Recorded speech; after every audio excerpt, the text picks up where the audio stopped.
What's going on, gamers? We got an interesting interview down here with Shuhei Yoshida. This is good to know because we're going to talk about something when it comes to diminishing returns. Right here in this headline, we see it says, even I can't tell the difference.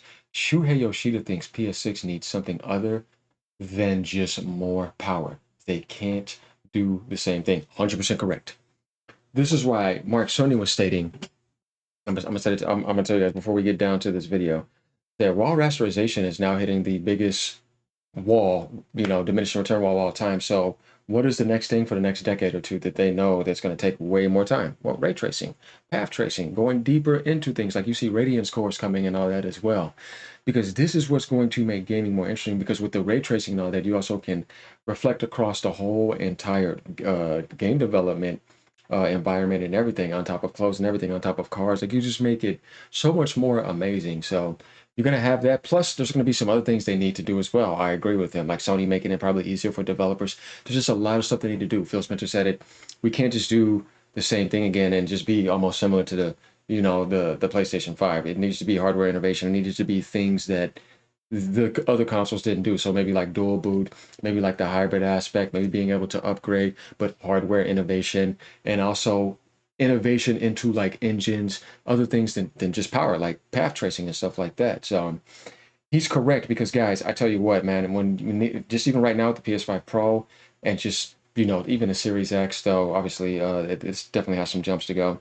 After a while, everything starts to look so good. Once you get to that next generation too, and more of this AI and frame gen stuff starts to come in, hopefully the right way, and they optimize more, it's gonna be hard to even tell the difference when you got a badass PC. The difference is just bragging about path tracing and maybe more frames if you spend a ridiculous amount of money. But at that point, nobody wants to wait when you can have the game a year early and you're getting that 4K 60 with ray tracing, like Ghost of Yotei. It's blowing away the Unreal Engine 5, right? Look at how embarrassing that is, right? Ghost of Yotei's engine 4K. Tell me where you could do that on Unreal Engine 4K 60 ray tracing on a console. You know what I mean? It's blowing it away. It just tells you a lot. So going down here, conversations about the next generation of consoles have already begun, with lots of rumors about the PS6 and its supposed arrival in 2027. However, many are satisfied with the current gen machines, with what the current gen machines are capable of, and the diminishing returns offered by new, technically more powerful consoles are becoming so minute that it's difficult to imagine PS6 making a huge leap forward. Correct, but it will in other things. So that seems to be the gist of what Shuhei Yoshida thinks at the very least. So let's get into this. I had to give you guys like probably like an opening and then kind of peer into what I'm saying here, because think about it. When you get that PS6, do you really think you need to wait on a PlayStation game on PC if you have both? Come on, man, no, because at that point, man, who cares? It doesn't really matter. And Ghost of Yotei is showing that even right now. Wait till FSR 4 comes. So let's get into this. And so, and in terms of the journey that the overall console landscape is going to go on in the next 10 years, are you optimistic But about that future? Because obviously you've got the Switch, which mhm, is focused on handheld and Nintendo first Hmm. party. mhm, You've got yeah, Sony, which is now looking to be the box underneath your television, and yeah, occupying Hmm. that space. And you've got Xbox, which seems to be this kind of hybrid model that's sort of PC and third party publishing and Hmm. subscription service, yada. That overall mhm. landscape, does that excite you? And do you think there are good things ahead, or do you think actually there's more disruption and it's not there's not much to look forward to over the next decade when it comes to the platforms? Well, so yeah, it's super interesting because all three companies went different ways. Yes. Nintendo Switch, I mentioned Switch 2 is exactly what everyone anticipated. So it's a bit boring, but it's really great system, Yeah. especially from portable gaming PC otaku myself. The thinness. He's correct, because usually Nintendo does insane innovation and creation, start from scratch. But it's like, no, no, no, Nintendo. This time, just do like the PS1 and the PS2. It may be there, but that's what we wanted and that's what we need. You know what I mean? Don't do that and leave behind a generation. So it's like, oh, Nintendo usually does that, yeah, but not this time. That carry over and do a Switch 3, because it's like, just the right thing to do. Of lightness of Crazy. Switch 2 is amazing. They've done amazing design with the system. Greatest of all So time. they continue to thrive. The PlayStation is the most interesting thing because, the Moore's law has kind of matured, right? Mm. So you don't get as much, benefit by, taking time. So the graphics has, almost hit to the level that even I cannot tell the difference between the some of the graphics, capability, like ray traced or not ray traced, unless it's side by side or, higher frame rate. So, PlayStation clearly, in my mind, I have zero, information about their plans, but clearly they just cannot do the same thing they have been doing, is increasing the graphics power and providing the high-end experiences. They might just do that, but still, that feels like a niche audience right now. So there's a rumor that they might be doing portable, like if they can do a portable with PS5 and PS4 compatibility, that may be very attractive to all these people who have libraries of games on PS4 and PS5. But I don't know. So I think it's really fitting that PlayStation has a new generation of management. Nishino-san in his 40s. He's like 46 years old, so much younger generation. Up until Jim Ryan, it's always been like our generation, the first generation of PlayStation in managing, leading the company. But now Nishino-san and Herman is much younger generation, so they can do something disruptive. They don't have to follow what they've been doing. So yeah, it's super interesting. Their next step. Yeah, I agree with what he's saying. Because like we were saying before, most people, like even when you look at what's going on PS5, right? The whole world's not going to jump on the Pro or mid-gen upgrades. They're going to stay on those base models because they're trying to get in and play, and that already looks good enough for them. So they're not going to be so much convinced. We're talking about the common whole, not hardcores like us who get everything. Is going to stay on that, and then it's going to be like, oh, we still got PS4, PS5, now we got PS6 and the handheld, and then you have all those different PC models, just like on Steam, where you see most people are just probably using the 3060 or 4060. You know what I mean? They're using it's kind of like enough to where it looks good enough because it depends on the engine or whatever. So when you do have that going on, you're not going to try mass advertise to them. It's just much more powerful. So go ahead and jump to PS6. There's going to be the need to be something more than just advertising power. You know what I mean? And that's very true now more than ever.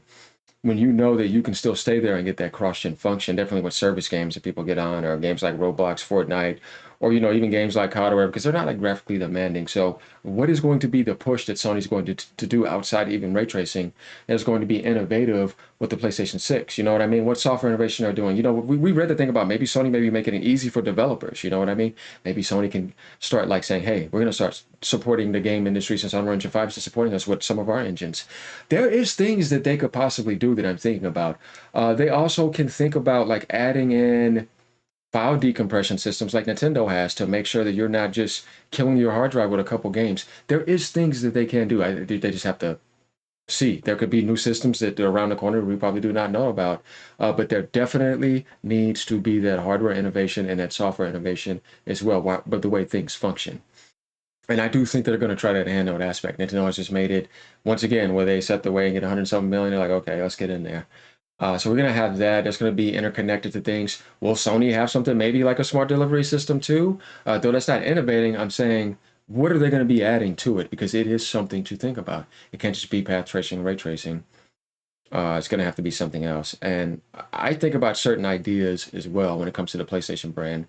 And I think Sony definitely should do something about the backwards compatibility system and make that even better.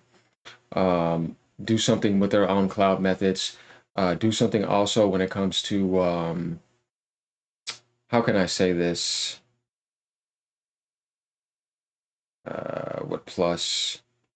Just I wouldn't say day and day games either, but there needs to be better discounts. So I don't know, man. It's gonna be interesting to see this because it's not easy to think of because there's like man, there's so many things now. What the hell else can we really think of? You know what I mean? So I even thought about that myself. They got to drop VR because that's just not working. And I don't know if the industry's gonna keep forcing them to do that either. But if you guys got some ideas, let me know. We're gonna keep on continuing and see what they say over here, and we'll add in more stuff if anything comes up. You mentioned Sony. They can't just keep increasing the graphics. What do you think they can do, because it does feel different now, because those games come fewer, like bigger gaps between them, and then we have other massive audiences that are just going to play Fortnite or Call of Duty forever. So what do you think Sony can do? For myself, I think PS5 is an amazing system in terms of quality of experience. I think the adoption of SSD was like almost miracle.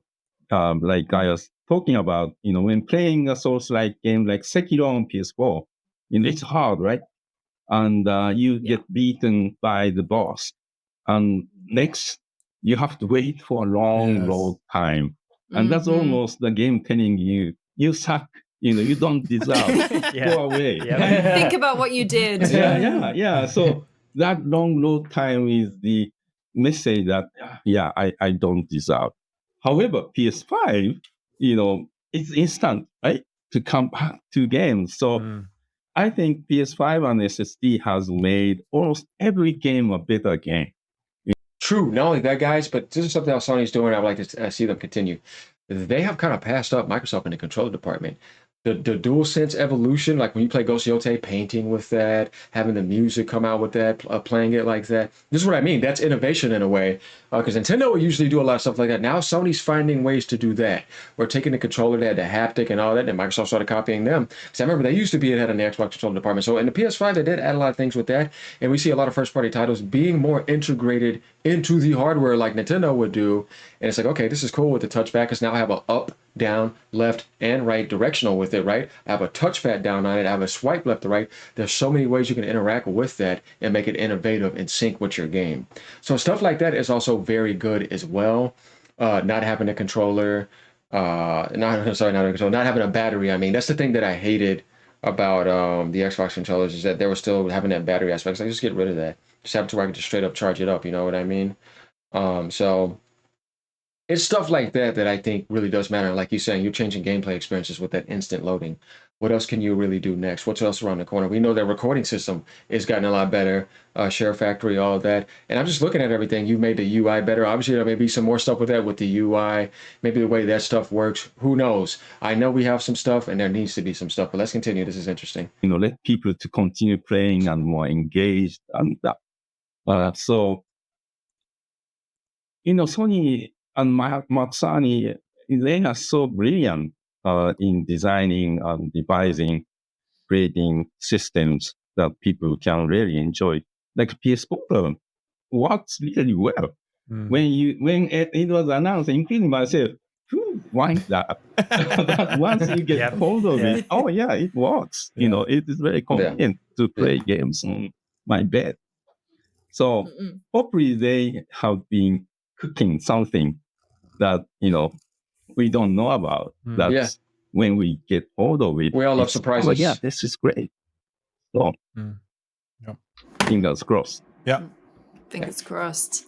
Well, Shu, thank you so much for joining us. I'm sorry, my cat is also joining us. We hope to speak to you again soon. Yes. Thank you for having me. Much. Thank you. Bye. So yeah, that's pretty much what he had to say about that. Interesting stuff, though. Going down here, let's read this real quick before we end this. It says, Yoshida also brings up PlayStation current management, who may be able to bring a fresh perspective on how the platform should evolve. That was earlier in this video. He says, I think it's really fitting that PlayStation has a new generation of management, like Hideaki Nishino and Totoki is in his 40s. He's like 46 years old, so a much younger generation. Up until Jim Ryan, it's always been our generation, the first generation of PlayStation management leading the company. But now Nishino and Herman Host, which you heard him say that, are much younger, so they could do something disruptive. I mean, I think he's made quite a bit too many mistakes. He's kind of new, so he knows what he's doing. He's too obsessed with Horizon. And then some of that live service, I was like, come on, man. But he's saying they don't have to follow what PlayStation has done in the past. So yeah, it is super interesting. No, they don't. And we see that's not really happening. Definitely when Nishino stepping in and them trying to go to PC and do other things, they know what they kind of need to do now. Not necessarily from a console exclusive standpoint, but from a business first standpoint with Sony when it comes to revenue and all those other things, and trying to get that and make first party development costs even, easier to deal with. So yeah, let's see if Sony can give us something like that SSD jump with the PS6. There's a lot to find out, and there's a lot to find out with that handheld. and other future things they're doing with AMD. I think we're going to be in for a surprise. So let me know what you guys think about this. Once again, it's just something else to get into. You want me to do other content besides the Ally? I get it. You know, some people are getting a little bit frustrated with that on the Xbox side, which is what I kind of find funny, but hey, man, it needs to happen. But as you see, we're doing things. All right, y'all. Peace out. Have a great day. Later.